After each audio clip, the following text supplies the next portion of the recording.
Aurinkoista huomenta kaikki e-tsykäilyn ystävät. Tänään ketjuja venytellään täällä Kainuun vaaroilla. Ollaan nimittäin Sotkamon Vuokatissa.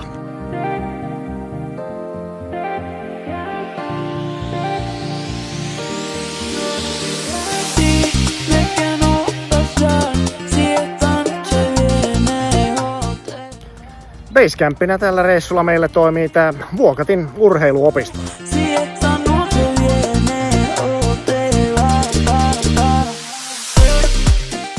Opisto ympäristöineen tarjoakin loistavat mahdollisuudet liikunta- ja hyvinvointiaktiviteettien harrastamiseen.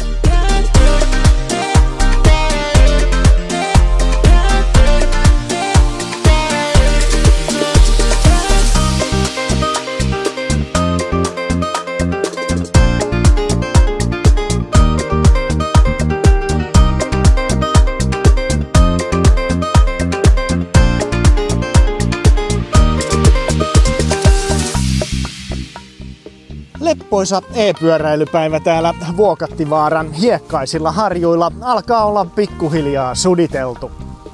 Nämä hiekkaharjuiset vaarat on erittäin helppoajoisia ja nämä soveltuu todella hyvin aloitteleville ja kuntoileville e-tsykäilijöille. Kiitos kun luuppailit Bullstick TV:tä. Mun nimi on Semppa ja mä olin teille hostina täällä Vuokattivaaroilla.